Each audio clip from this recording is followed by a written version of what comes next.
Hey guys, it's Deborah.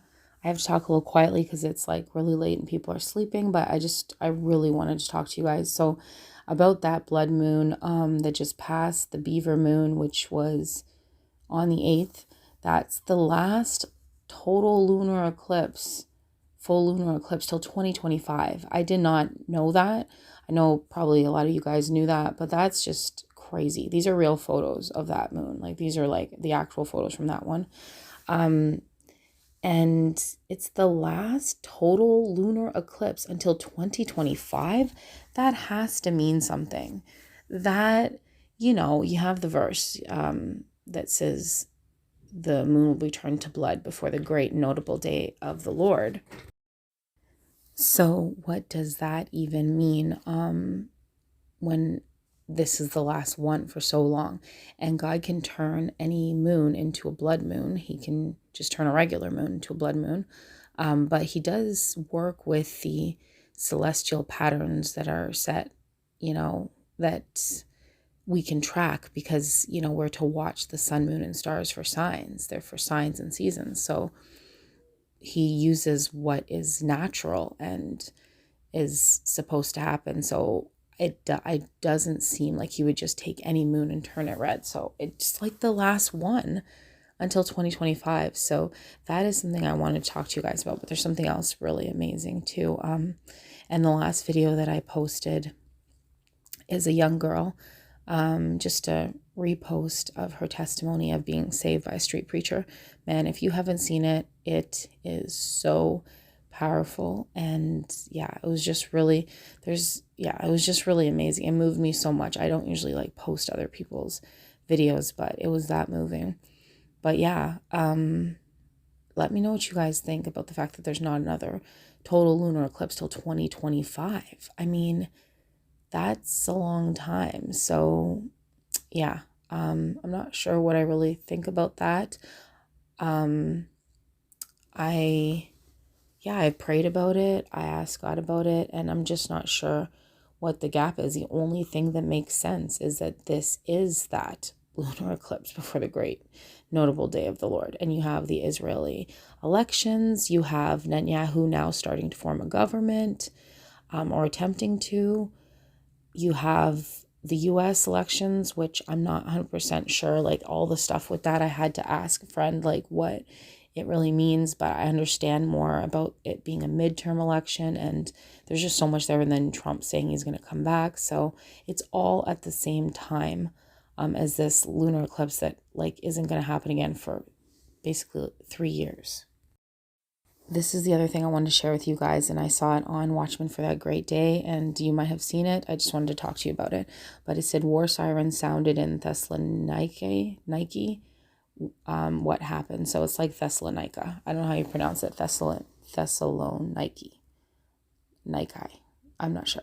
But it's basically, it's like the book to the Thessalonians. What happened was they heard these like, it was a siren, but it actually sounded like a shofar. And it just happened on the 7th.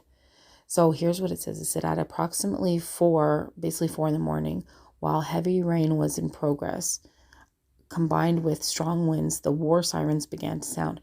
According to information from Festival in the early hours of Sunday, an incident occurred which, combined with the surrounding atmosphere, particularly worried the residents of the city center at approximately 4 a.m. And while the heavy rain was in progress, combined with the strong winds, the war sirens began to sound.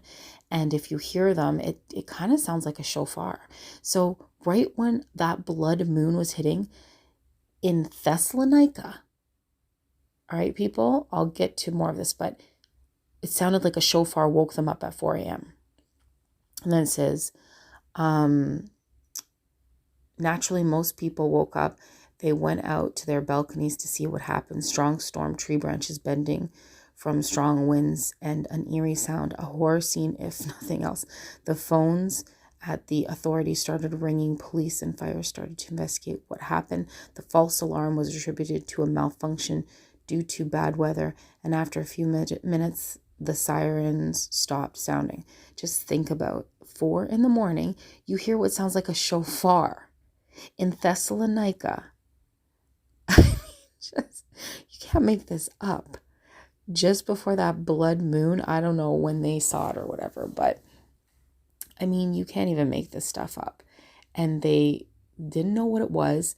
They still don't even really understand it. It was a false alarm, but that is just crazy. So anyway, it goes on to say those who woke lost their sleep. Those who were out drinking, eating, drinking, marrying, getting in marriage, had an interesting story to tell just before falling asleep.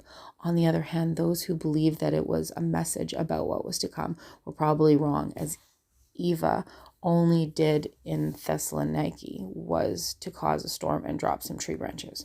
I don't really know what they're talking about, but there was a big storm, but whatever. So I'm like, is Thessalonica from the Bible, this Thessaloniki?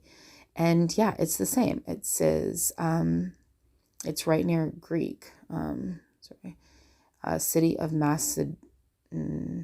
is it Macedonia? In northern Greece, which today, that's where Thessalonica is.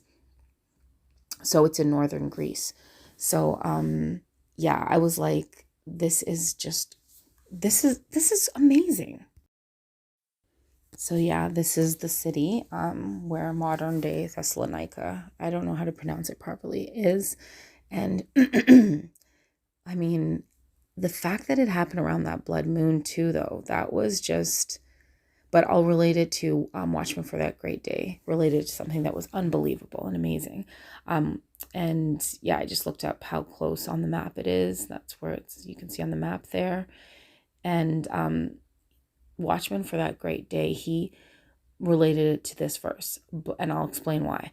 But I would not have you to be ignorant, brethren, concerning them which are asleep, that ye sorrow not, even as others which have no hope. For if we believe that Jesus died and rose again, even so them also which sleep in Jesus will bring with him. For this we say unto you by the word of the Lord, that we which are alive and remain unto the coming of the Lord shall not prevent them which are asleep. For the Lord himself shall descend from heaven with a shout, with the voice of the archangel, and with the trump of God, and the dead in Christ shall rise first. Then we which are alive and remain shall be caught up together with them in the clouds to meet the Lord in the air, and so shall we ever be with the Lord. Wherefore comfort one another with these words. So why did Watchmen for the Great Day, why did he bring this verse up? Because it's in 1 Thessalonians 4, this massive rapture verse. And what happened in Thessalonians? At 4 a.m., they heard what sounded like a shofar. War sirens, that's freaky too. But waking them all up, and there's really no explanation. But to me, if God's going to give a sign, I mean, that's quite the sign to give. To literally blow horns at 4 a.m. in Thessalonica, that literally points to 1 Thessalonians 4. And that's what I just read. So anyway, everyone's asleep, and this is really awkward for me to be like in the dark whispering into my phone, and I need to go to bed. So I hope that blessed you guys and was interesting. If you did not check out that testimony I posted, I know it seems long, but trust me, you will be amazed by it. It's just really, it's inspiring. So yeah, if these are not signs from the Lord, I don't know what is.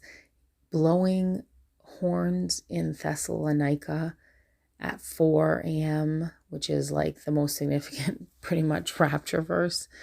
I mean, really, I don't know what else he's got to do to wake people up. And he literally woke people up. And it always says the bridegroom comes, at the midnight hour and things like that. Now that was midnight, but like he woke people up.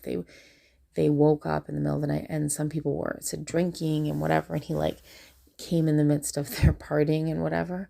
And I don't know what else is there. Anyway, thanks for watching the video, and hope it blessed you, and I will talk to you again soon. Hopefully see you in the air. And until next time, God bless and shalom.